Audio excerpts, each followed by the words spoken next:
Bonjour Christelle, Bonjour Tom. nous voici arrivés au sixième sitrep, nous sommes le 17 septembre Exact. et eh bien tu vas nous donner encore une fois, encore une fois, des nouvelles de la semaine passée dans le Donbass. Alors d'après ce que j'ai compris, ça recommence à devenir de plus en plus chaud, de plus en plus brutal. Voilà, je te laisse finir Ouais.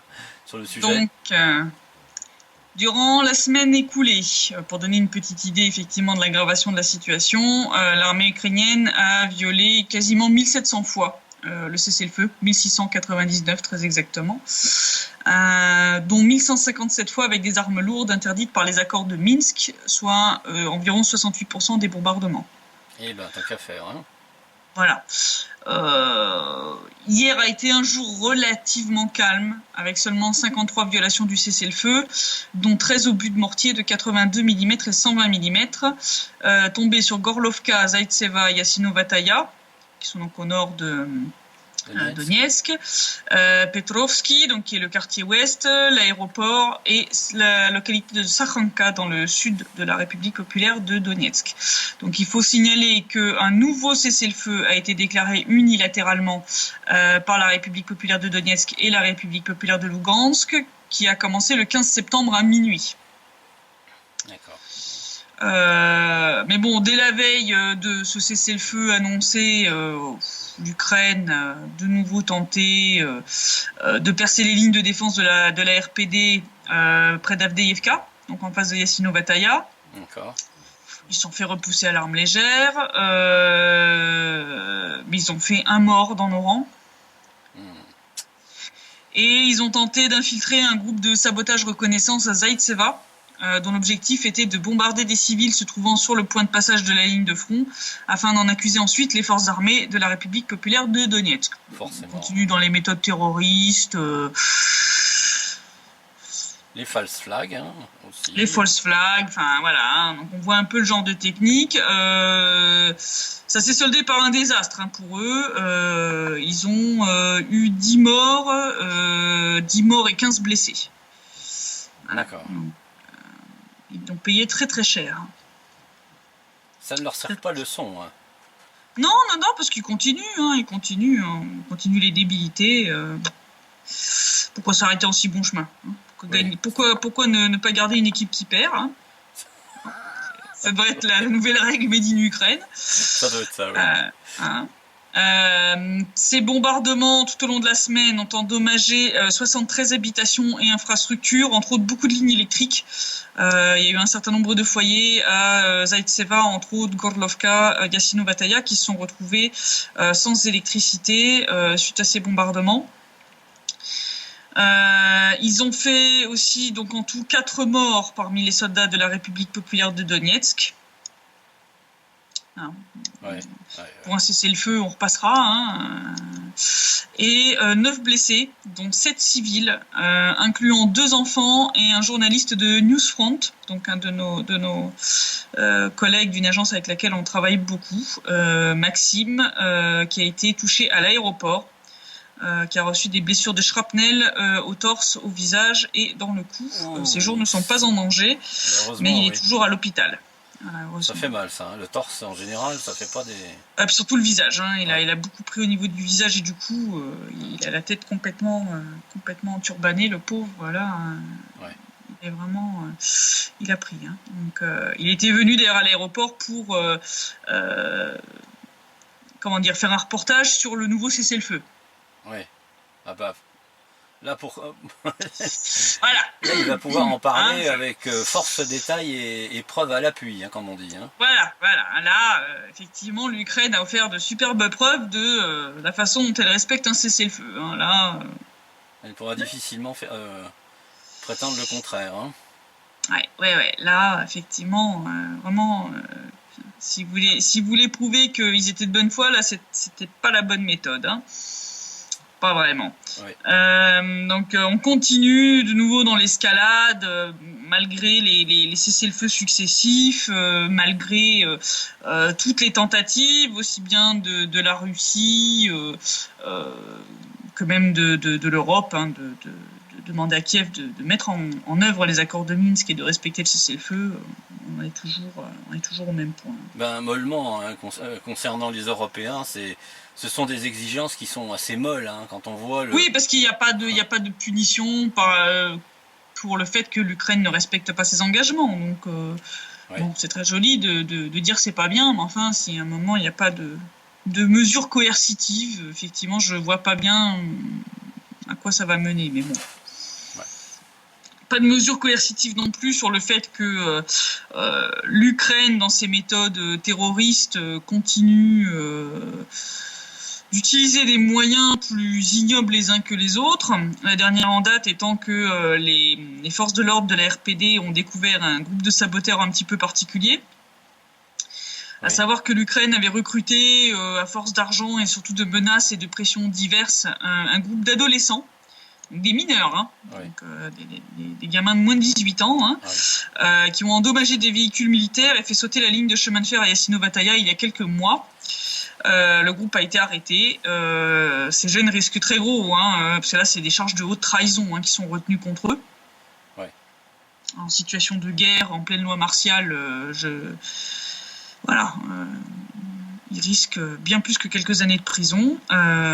Donc, suite à cela, les autorités de la RPD ont appelé les citoyens victimes de telles pressions et de menaces à se signaler au MGB, c'est-à-dire au service de renseignement de la République, afin de désamorcer en fait cette dynamique qui est parfaitement ignoble et être mis sous protection des autorités. Donc, les autorités essaient de dire, bon, écoutez, si vous avez de telles pressions, prévenez-nous. Voilà, on va prendre des mesures pour vous protéger de ça, mais enfin, vous laissez pas entraîner comme ces jeunes se sont laissés prendre. Donc, Ça ressemble étrangement quand même aux méthodes de Daesh en Syrie. Ah hein. oui, c'est exactement les mêmes. Hein. On utilise les gamins maintenant. Enfin, je veux dire, où est-ce qu'on va là ? Où est-ce qu'on va hein. Je pense sans avoir de certitude que contrairement à la junte ukrainienne qui a tout fait de fusiller tout ce qui dépasse, hein, les autorités de la DNR seront probablement beaucoup plus magnanimes. Ils seront capables de comprendre qu'en tant qu'adolescent, on n'a pas exactement le niveau de conscience et le niveau de responsabilité d'un adulte qui obéit pleinement et en toute connaissance de cause. Donc, mais bon, je pense qu'ils risquent quand même très très gros. Hein. Je pense que ils peuvent pas non plus se permettre de les acquitter. Donc, je pense quand même qu'ils risquent quand même un bon paquet d'années de prison. Hein. Là, je pense qu'ils y échapperont pas, hein, malheureusement. Donc, c'est quand même très très grave hein, d'en venir à faire ça à des gamins et de les utiliser comme armes. Ça, c'est parfaitement ignoble. Oui, tout à fait ignoble. Ouais. On ne sait pas où est-ce qu'ils vont s'arrêter. Hein, là. Ah ben, si ça a fait comme en Syrie, ils vont les envoyer avec une ceinture d'explosifs, bourrés au Captagon, drogués jusqu'au point où ils savent même pas, où ils ne se rappellent même pas leur prénom. Ils iront comme des robots se faire sauter sur un objectif quelconque. Voilà, le plus honteux dans tout ça, c'est de savoir que la France, l'Allemagne, les États-Unis, Bruxelles sont forcément parfaitement au courant de tout ça. Au courant, ils ne disent rien. Et ne font strictement rien pour l'empêcher. C'est de la complicité active, presque active de crimes de guerre. Hein. Oui, c'est de la complicité volontaire et active de crimes de guerre. Hein. On ne va pas me faire croire que les chancelleries occidentales sont pas au courant de ces faits. Bien sûr. Ou alors, il faut qu'ils changent leur service de presse chargé et leur service de renseignement. Je veux dire, là, à ce moment-là... ça serait inexcusable, effectivement. Voilà. Dans les choses un peu plus positives, mais toujours dans le militaire, donc en plus des entraînements qui ont lieu régulièrement, a eu lieu cette semaine le 2e biathlon de chars d'assaut de l'histoire de la République populaire de Donetsk. Donc il y a eu lieu hier et avant-hier sur le polygone de Torez, donc à l'est de la République. Donc se sont affrontés des équipages de chars d'assaut de la République populaire de Donetsk et de la République populaire de Lugansk, dont un équipage de la RPD exclusivement féminin. Bien. qui se sont affrontés pendant 2 jours, donc sur un parcours d'obstacles, avec franchissement de champs de mines, de buts, de slalom, de sprint, de zone de sprint, de virages assez serrés, et épreuve de tir de précision, donc comme le biathlon humain. Pour ceux qui se demandent ce que c'est que le biathlon en char d'assaut, donc c'est de la course d'obstacles. Il faut être rapide, mais il faut aussi être capable de tirer avec précision au canon et à la mitrailleuse. Voilà, donc c'est assez impressionnant à voir. On était sur le polygone et c'est vrai que c'est quand tu les vois passer et se prendre des virages à 90 degrés à pleine vitesse. Ouf. On croit que le matériel va céder sous le poids et l'inertie. Ou se renverser. Enfin, il y a vraiment des moments où on avait un petit peu peur quand même pour les chars. Mais ils ont tous bien tenu et c'est un équipage de la République populaire de Donetsk qui a gagné la compétition hier. Voilà. D'accord. Donc ça, c'était un truc un petit peu plus positif, un petit peu plus sympa. Mais voilà, donc, on reste dans la tradition. Voilà, exactement, c'est ce que j'allais dire. Puisque c'est un truc qui est déjà organisé. Même avec, je crois qu'il y a des Chinois. Ouais, les Chinois. Il y avait eu mais c'est assez récent en Russie, ça existe depuis 2013. Et là cette année, ils avaient fait venir. Il y avait des équipages chinois, il y avait biélorusses, russes. Truc genre peut-être, je crois, Kazakhstan. Enfin, il y avait quelques pays quand même qui étaient là. Il y a l'Arménie, non? Arménie, je crois l'Arménie, ils étaient là aussi. Ouais, il me semble bien. Il me semble qu'il y avait un équipage arménien, si je me souviens bien. Donc là, c'est dans la même idée. Donc, pour l'instant, c'est République populaire de Donetsk et de Lugansk, mais je pense que peut-être à terme, on l'élargira peut-être à l'Ossétie du Sud, la Tchétchénie, l'Abkhazie, la Tchétchénie. Ça va être rigolo. Ça va être rigolo. Oui. Donc, avec des équipages de femmes en plus. Des équipages donc là il y avait un équipage exclusivement féminin qui avait d'ailleurs été filmé par nos collègues de Newsfront justement à l'entraînement, qui avait une très jolie chaussure à talons peinte sur le fuselage du char. D'accord. Donc voilà, elles sont très bien débrouillées au même titre que leurs homologues masculins. Voilà, prouvant que oui, les nanas aussi sont de très très bons tankistes. Après avoir été d'excellents snipers à une certaine époque, comme pendant la Seconde Guerre mondiale. Et même encore actuellement, il y a un certain nombre de femmes snipers dans l'armée de la République populaire de Donetsk. Oui. Je sais, pour avoir discuté avec un certain nombre de volontaires, que d'ailleurs les femmes snipers sont très prisées parce qu'en fait les femmes sont réputées pour être plus patientes que les hommes et donc être de meilleurs snipers. D'accord. Voilà. Donc, c'est petit truc. Petit truc dont les UCROPS devront tenir compte. Ils en ont aussi de leur côté. J'ai entendu parler d'une femme sniper, je crois polonaise côté UCROP. Oui, mais elle n'a pas été descendue. Je crois qu'elle a été descendue. Mais effectivement, elle faisait du dégât.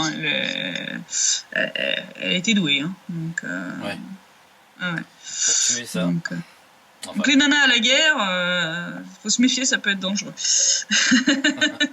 C'est pas toutes des petites victimes fragiles et innocentes, loin de là.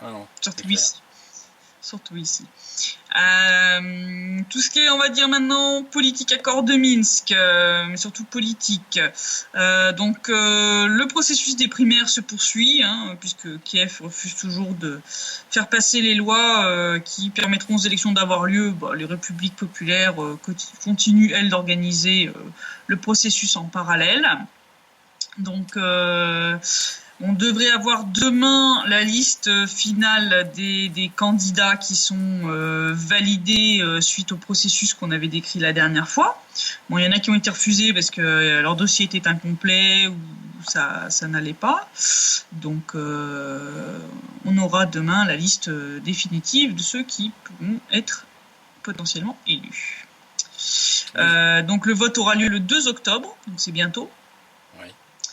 Bien entendu, le ministère de l'Intérieur de la République populaire de Donetsk a renforcé les mesures de sécurité pour ces primaires afin de s'assurer qu'elles ne seront pas perturbées par des actes terroristes de la part de Kiev, parce que bon, bah ça on peut naturellement s'y attendre. Oui, Hein, c'est presque vendu voilà. d'avance. Un Hein. peu. Ces élections se déroulent selon les standards de l'OSCE, qui peut d'ailleurs venir le constater par elle-même si elle le souhaite, aux côtés des observateurs étrangers et de la presse étrangère qui ont aussi été invités à l'événement. Donc voilà, y compris la presse ukrainienne hein, d'ailleurs. Avec bien sûr voilà, quelques limites hein, qui ont été très clairement données d'ailleurs par le gouvernement, par la commission électorale, qui indiquait que bien sûr ne pourraient pas recevoir d'accréditation les médias qui ont appelé à la guerre dans le Donbass, qui ont appelé à génocider la population ici, ceux qui font vraiment de la désinformation chronique, c'est-à-dire qui passent leur temps à raconter que du bullshit. Bon, c'est clair que cela, pas rêver. Il vaut mieux qu'ils restent chez eux, oui. Oui, voilà, enfin, je veux dire, c'est tout à fait logique, hein, soit dit en passant. Donc, hein, voilà, ceux qui ont appelé à tuer du Moscal, parce qu'il y en a eu, hein, il y a eu des médias sur lesquels ce genre d'appel a été relayé. Bon, c'est un petit peu normal qu'ils aient pas leur place ici, hein. Oui, c'est clair, oui. Voilà. Faut pas abuser non plus, hein. Non, voilà, faut pas exagérer. On avait parlé lors d'un précédent site-rep de l'ouverture du premier bureau représentatif de la République populaire de Donetsk, qui a été ouvert en République tchèque. Le ministère des Affaires étrangères de la République populaire de Donetsk a déjà en projet d'en ouvrir 5 autres dans un futur proche. La liste des pays n'a pas encore été spécifiée, mais on devrait avoir ça assez vite. Mais donc, il y en a déjà 5 dans les cartons, semble-t-il. Donc c'est bien, ça avance aussi. Donc je verrais bien la Serbie, moi, et la Hongrie comme. La Serbie, la Hongrie seraient à mon avis des bons candidats. Ouais. Peut-être la Finlande, hein, suite au groupe de visiteurs finlandais que nous avions eu, possible, qui ont fondé un groupe d'amitié finno-Donbass, enfin finlandaise pour le Donbass. Donc ça n'aurait rien d'impossible qu'il y en ait un qui s'ouvre aussi là-bas, sur base de ce groupe d'amitié très solide qui s'est fondé suite à cette première visite. Donc on va voir quelle sera la liste. Je pense qu'ils vont le dévoiler à la dernière minute pour être sûr qu'il n'y ait pas de pression ou de tentative, on va dire, malhonnête de certains. Enfin, elles se feront de toute façon, mais autant qu'elles se fassent après, quoi. Hein. Voilà. Une fois que c'est fait. Voilà, une fois que c'est fait. Voilà, mais essayer d'empêcher que effectivement ces projets ne soient faits capoter totalement par ce genre de méthode. Oui, parce que c'est quand même ça serait un constat d'échec total, hein, puisque si on commence à voir fleurir des bureaux culturels représentatifs de la région du Donbass dans des pays qui font partie de l'UE, hein, ou ceux qui briguent. Enfin, peut-être que la Serbie brigue plus tant que ça maintenant. Comme l'adhésion à l'Union européenne, ouais, je crois qu'ils ont un petit peu compris hein, le piège que c'était. Donc, il me semble qu'ils vont s'en tenir loin et oui. Mais ce serait pas plus mal pour eux. Mais c'est un constat d'échec. Hein. Je pense que Kiev là a des raisons de rager à chaque fois qu'un de ses bureaux s'ouvre, parce que voilà, ça prouve que l'isolement n'existe pas. Quoi. Il n'y a pas d'isolement. Ça marche pas. Ça marche pas. Donc voilà. L'Ukraine, d'ailleurs d'un point de vue économique, qui a obtenu le déblocage d'une nouvelle tranche par le FMI, d'1,5 milliard de dollars, dont 600 millions d'euros viendront directement de l'Union européenne et donc des contribuables européens. Je pense qu'ils vont tous être très contents de savoir que leurs impôts continuent de remplir le puits sans fond qu'est l'Ukraine. Je pense que ce puits sans fond, ça s'appelle les poches des oligarques. Voilà, qui détournent à fond des centaines de millions d'euros dans leur compte, enfin, offshore, au bénéfice de leur compte en banque offshore. Donc c'est de l'argent que en France par exemple aurait pu servir à aider les gens à trouver du travail ou à va financer les hôpitaux C'est ça, ou la réparation des routes ou voilà. Donc exactement. voilà, je pense que les Européens seront contents, les contribuables européens seront contents de voir que 600 millions d'euros sur leurs impôts vont partir pour enrichir les oligarques ukrainiens.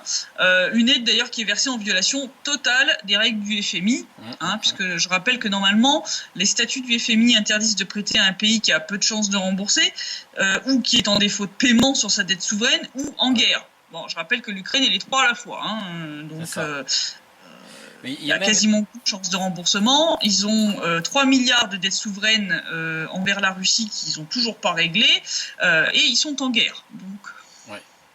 Mais je crois qu'il y a une règle aussi aux Nations Unies qui interdit à quelques pays que ce soit de se porter en aide à un pays qui agresse sa propre population. Il me semble qu'il y a quelque chose comme ça. Faudrait que je regarde. Il me semble que c'est dans le domaine financier comme dans le domaine militaire. Militaire. Mais spécialement dans le domaine militaire, dans l'aide militaire. Ouais. Dans ces cas-là, il y a un bon petit paquet de missions, on va dire militaires, qui ont été menées en violation totale de ce genre de règles. Ça va faire un gros dossier devant le prochain TPI. Nuremberg. Je dis le prochain Nuremberg, il faudra qu'on le fasse au Donbass Arena, parce que. Oui. Ou alors il faudra qu'on aménage l'aéroport, enfin les ruines de l'aéroport de Donetsk, parce que je vois pas où est-ce qu'on porte tous les casiers sinon. Oui, c'est vrai que ça commence à faire beaucoup de monde. Oui. Entre les responsables directs et les complices, ça commence à faire du peuple quand même. Ouais. Donc voilà, ça c'est un petit peu le délire au FMI. On s'assoit sur les règles, on fait ce qu'on veut et on file des millions qui serviront à rien, alors que, en tout cas pour la population ukrainienne, alors que nous par exemple qui sommes allés faire un reportage dans un refuge pour animaux qui accueille près de 200 chiens à Donetsk, on a pu constater que là il y a des besoins qui sont énormes. Pour fournir ne serait-ce que les besoins de base à ces animaux en termes de nourriture, de médicaments, de vaccins, parce que la plupart de ces chiens sont là parce que leurs propriétaires soit sont partis parce qu'ils ont fui la guerre ou sont morts, tout simplement lors des bombardements. Et donc voilà, 200 chiens, c'est quand même énorme. Et les gens qui gèrent ça le font vraiment avec des moyens très très restreints. Donc si parmi nos auditeurs on a des amis des bêtes, des gens qui sont concernés par la cause animale, qu'ils n'hésitent pas à me contacter pour faire un don qui permettra de fournir nourriture, médicaments et vaccins pour nos amis à quatre pattes, qui sont aussi des victimes de la guerre au même titre que les humains, malheureusement. Qui vont probablement après ce conflit inutile et dévastateur, vont certainement retrouver des maîtres, même si ce ne sont pas déjà actuellement, il y a des gens qui viennent pour les adopter. Le jour où on est venu, il y avait un animal qui avait été adopté le matin même. Donc il y a même encore actuellement des gens qui viennent pour sortir ces chiens de là. Mais bon, il y en a malheureusement beaucoup plus qui entrent que ce qui sort. Ça, c'est les éléments de base d'un conflit armé. Les animaux, ils en sont aussi victimes, comme les êtres humains, et voilà. Donc voilà, si on a des auditeurs qui se sentent concernés par la cause animale, n'hésitez pas. Il y a aussi des besoins de ce côté-là. Au rayon, on va dire, donc pression internationale, etc. Donc Steinmeier, le ministre des Affaires étrangères allemand, et Monsieur Hérault, le ministre des Affaires étrangères français, sont venus en Ukraine il y a quelques jours, faire pression sur Kiev pour que les autorités ukrainiennes appliquent les accords de Minsk. Mais bon, de toute façon, tout le monde le sait que l'Ukraine ne peut pas le faire, sauf à vouloir déclencher un Maïdan nazi 3.0. Donc de toute façon, comme on a dit un petit peu plus tôt, sans mesures coercitives contre l'Ukraine pour le fait qu'elle ne respecte pas ses engagements, ça n'ira pas bien loin. Oui, et puis il ne faut pas compter sur le gouvernement socialiste français. Quel socialiste que le nom, d'ailleurs, soit dit en passant. Ils emboîtent le pas à Washington et c'est tout ce qui les intéresse, visiblement. Alors d'ailleurs, notre petit moment pendant ce temps-là à Kiev, suite à cette visite, la TV ukrainienne a commis un petit lapsus révélateur. en parlant donc de la visite de Steinmeier et Hérault, en indiquant qu'ils visiteront les villes occupées de Kramatorsk et Slaviansk, qui sont aux mains de l'armée ukrainienne, pour ceux qui ne le savent pas. Ah. Donc si même la TV ukrainienne le dit, on n'a plus rien à ajouter. Ah, je pense que c'est clair comme de l'eau de roche. On a besoin d'une preuve que toute cette partie-là du Donbass est bel et bien occupée par l'armée ukrainienne. Voilà. Donc, comme dirait Freud, petit lapsus révélateur. Kramatorsk et Slaviansk étaient au tout début des événements 2014 les villes qui étaient sujettes le plus à la rébellion anti-Maïdan. Slaviansk a tenu en état de siège pendant 3 ou 4 mois avant de devoir être évacué, et donc les combattants se sont rabattus sur Donetsk. Oui. Mais Slaviansk a fait l'objet de combats acharnés. Donc, c'est clair.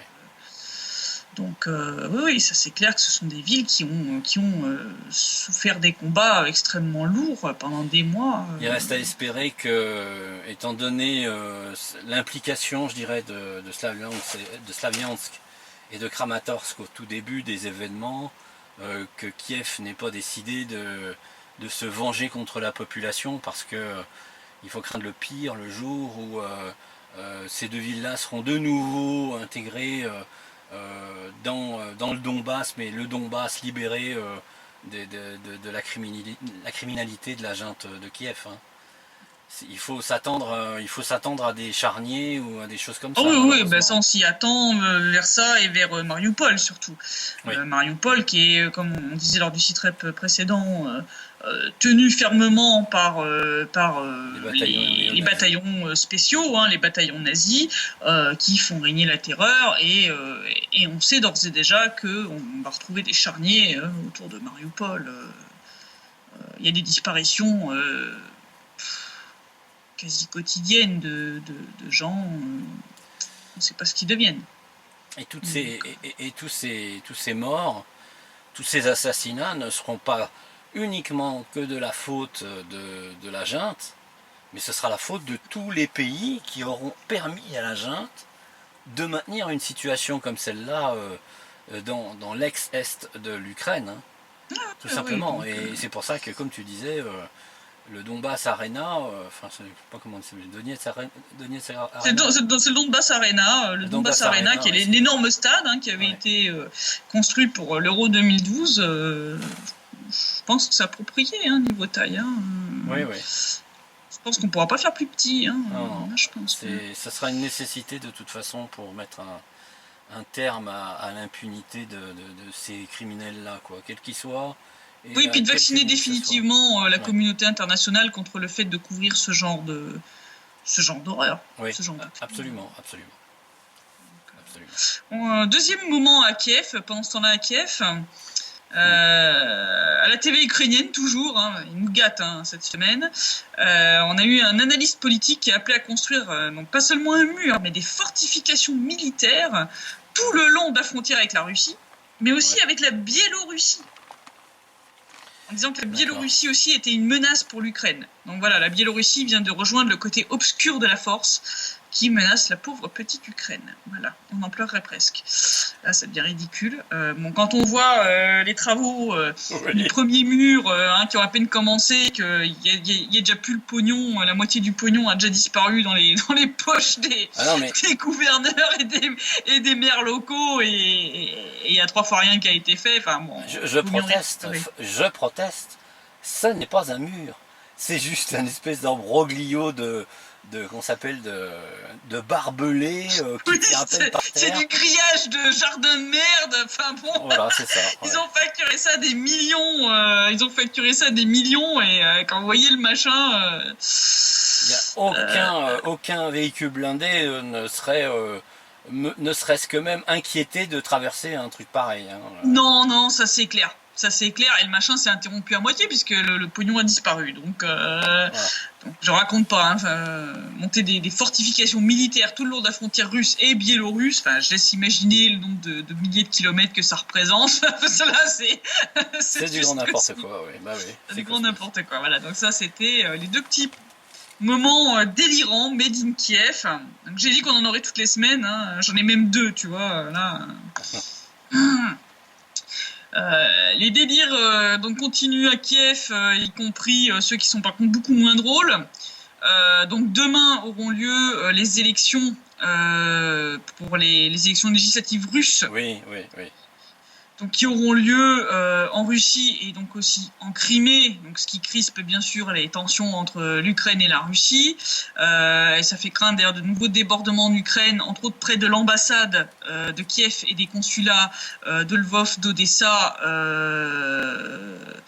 et de Lvov, Odessa, il y en a un troisième.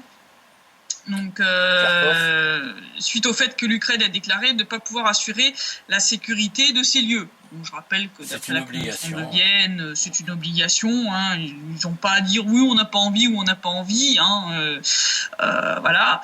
Derrière, il y a eu une attaque de l'ambassade qui a eu lieu cette nuit à Kiev. Oui. Des radicaux ukrainiens ont lancé des pétards et des feux d'artifice contre le bâtiment et ont menacé en disant que la prochaine fois, ce serait des grades. Le tout sans réaction policière comme d'habitude, la police ukrainienne aux abonnés absents et la communauté internationale aussi par la même occasion, puisque voilà une violation majeure de la Convention de Vienne devrait quand même mériter à minima une condamnation unanime et internationale de ce qui s'est passé. Je veux dire, ça c'est pas acceptable. En des temps passés, pas si lointain que ça, ça aurait suffi pour déclencher une guerre entre deux pays. Hein. Bien sûr, bien sûr. Et si cette menace de grade, parce qu'il faut savoir ce que c'est qu'un grade, hein, c'est une roquette hein, quand même. Hein. C'est un lance-roquette multiple pour ceux qui ne le savent pas. Voilà. Donc ce sont les successeurs des Katyusha qui ont été inventés pendant la Seconde Guerre mondiale par l'armée rouge. Ce sont des systèmes qui sont montés sur des camions et qui permettent de lancer plusieurs roquettes à un très très court laps de temps parce qu'elles sont toutes déjà chargées sur le lance-roquette et donc on les tire en rafale pour dégommer tout sur une zone. C'est ce qui terrifiait les Allemands d'ailleurs quand ils entendaient siffler les Katyusha. Oui, les Katyusha, voilà, qui étaient surnommés les orgues de Staline d'ailleurs à cause de ce bruit. C'est ça. Voilà, donc. Ça peut se lancer aussi par une espèce de trépied individuel. Oui. Donc c'est des menaces qui sont pas en l'air. Oui. Et puis de toute façon tous ces groupuscules de radicaux et de néo-nazis ukrainiens sont armés jusqu'aux dents et pas seulement d'armes légères. Oui. On l'a bien vu, l'année dernière où ils ont balancé une grenade devant la Rada. Quand il y a eu un vote qui leur plaisait pas, ils sont bien plus costauds que des grenades. Hein, je veux dire, ils ont des lance-grenades automatiques, ils ont des lance-roquettes, ils ont des mortiers, ils ont tout ce que tu veux. Donc il faudrait pas grand-chose pour qu'ils déclenchent un incendie dévastateur dans la représentation russe. Alors pour que les choses qu'on puisse se rendre compte à quel point c'est grave. C'est qu'il faut imaginer que les Vénézuéliens, après les propos d'Obama qui définit le Venezuela comme une menace presque existentielle pour les Américains, on peut s'imaginer de la réponse américaine de Washington si des Vénézuéliens s'en étaient pris à la représentation diplomatique américaine, hein, en balançant la même chose que ce que les Ukrainiens ont balancé sur les nationalistes ukrainiens ont pu balancer sur la représentation russe à Kiev. Et c'est évident que dans les quelques heures qui suivaient, les États-Unis envoyaient un groupe aéronaval complet pour justifier, pour attaquer le Venezuela. Hein. C'était une évidence. Bien sûr. Alors que là, apparemment, ça ne soucie personne, hein, les Français. Non, c'est toujours deux poids, deux mesures, on continue. On espère que la patience russe durera encore quelques temps, parce que là, c'est quand même très très proche de ce qui est difficilement pardonnable. Oui. Voilà. Donc, oui, d'ailleurs, il y a eu une réaction de la Russie qui a exigé des explications. Et puis les arrêts immédiats de ce genre d'agression. Voilà. Ils sont Voilà. pas les Puis qui a premiers. rappelé à l'Ukraine ses obligations en termes de protection des ambassades et des consulats. Hein. Ouais. Voilà, il y a une convention de Vienne qui a été signée par l'Ukraine, soit ils la respectent, soit à un moment, faudra pas qu'ils viennent se plaindre si effectivement la Russie finit par considérer ça comme un casus belli. Hein. Je veux dire, au bout d'un moment. Absolument, absolument. Et c'est pas la première fois, hein, je veux dire, il y a quelques temps, quelques mois, je crois que c'était l'année dernière, hein. L'année dernière, il y avait déjà eu comment ça s'appelle, des rassemblements devant l'ambassade avec Devant des l'ambassade, et même projectiles. encore il y a quelques mois, ils avaient jeté des œufs, ils avaient jeté des pierres, des œufs, enfin, ils avaient brûlé le drapeau russe, enfin bon. Il y en a un ou deux qui avaient pénétré en fait le premier niveau de barrière pour aller jeter dans l'entrée en cassant une vitre, je crois. Ouais. Et puis l'année dernière, je crois qu'ils avaient endommagé des voitures aussi de la mission diplomatique. Ils s'en étaient pris aux voitures aussi. Enfin, ça devient. Voilà. Là, ça devient n'importe quoi. Donc là, il serait peut-être temps quand même que la communauté internationale se réveille et fasse respecter les règles du droit international et de la Convention de Vienne. S'ils veulent pas après se retrouver dans une situation où ils vont venir jouer les victimes, je veux dire, de manière assez démente. Je veux dire, quand on cherche la merde, on finit par la trouver. Hein, pourtant, en France, il y a beaucoup de ressortissants russes, surtout à Paris, qui pourraient profiter de s'en prendre à la représentation diplomatique ukrainienne. Mais qui ne le font pas, parce que donc, eux, ils sont bien élevés. Pour eux, la loi, c'est la loi. Et la loi, c'est que les ambassades, c'est intouchable. Et donc, on respecte ça. Voilà, c'est... On voit quand même la différence entre la mentalité russe et la mentalité ukrainienne. Hein. Surtout quand cette mentalité est poussée à l'extrême par des gens dont le bureau se trouve à Washington ou à l'Anglais. Oui, voilà. Et que ça arrange bien. Mais c'est très grave, parce que ce que ces marionnettistes n'ont pas compris, c'est que quand on joue à ça, on ouvre la porte au fait de subir la même chose. Oui. Ça, ils n'ont toujours pas pigé non plus. Et c'est cumulatif. Hein. Voilà. Hein, on arme des terroristes, puis après on vient pleurer quand on se prend un attentat terroriste sur son territoire. Ouais. Voilà. Je pense qu'au bout d'un moment, il faudra que certains viennent pas chialer s'il arrive la même chose à leur ambassade. Bon, je pense que à un moment, il faut assumer ses choix, ses actes. Même quand on pousse simplement les autres à le faire, à un moment, il faut s'attendre à ce que le boomerang il vous revienne dans la gueule. Hein. Exactement. Exactement. À pleine vitesse. Donc ces élections législatives en Russie, ça promet d'être assez chaud. On va voir effectivement demain comment ça se passe. Ouais. Mais voilà, donc les gens pourront constater par eux-mêmes qui se comporte de manière démocratique, respectueuse du droit international et qui ne le fait pas. Je pense que voilà. On termine sur la venue du groupe français, dont nous avons parlé il y a 2 CITREP. L'organisation et la venue de ce groupe se poursuit. On est en train de mettre au point le programme définitif. Je rappelle que la venue de ce groupe est prévue du 16 au 22 octobre, qu'il s'agit d'un groupe qui se veut limiter donc de 15 personnes. Le groupe commence à bien se remplir. Si des personnes veulent s'y joindre, dépêchez-vous. Il ne reste plus beaucoup de place. Voilà.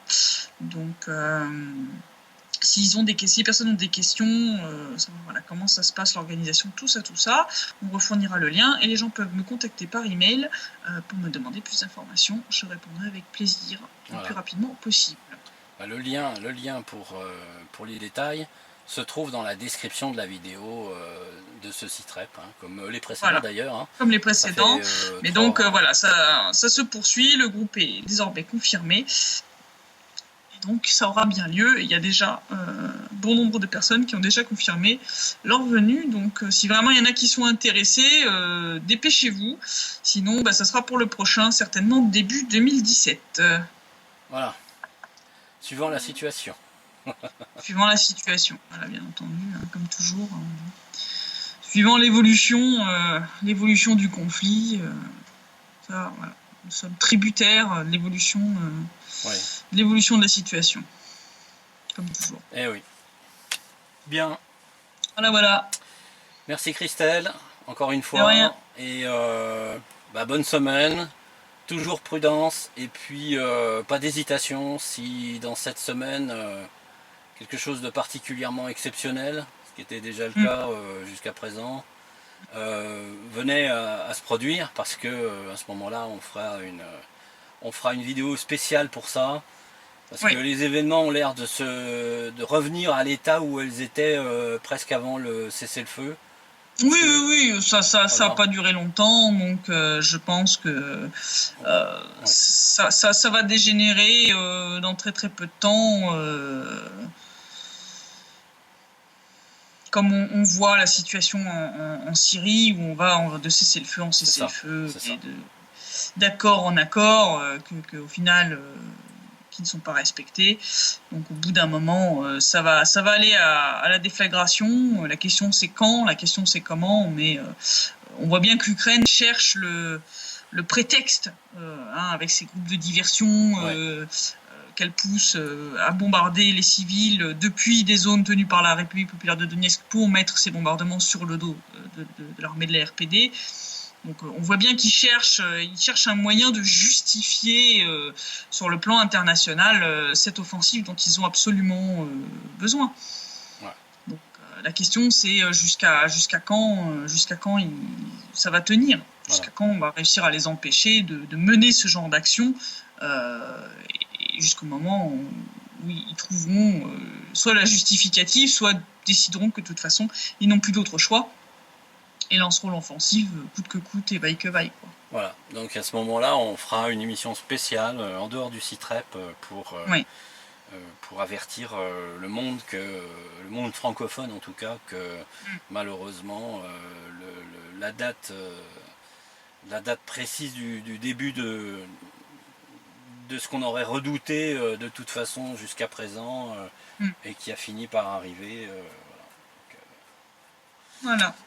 Donc sinon, à la semaine prochaine pour de nouvelles aventures dans le Donbass. À samedi prochain. Merci Christelle. À samedi. À bientôt, prudence. Au revoir.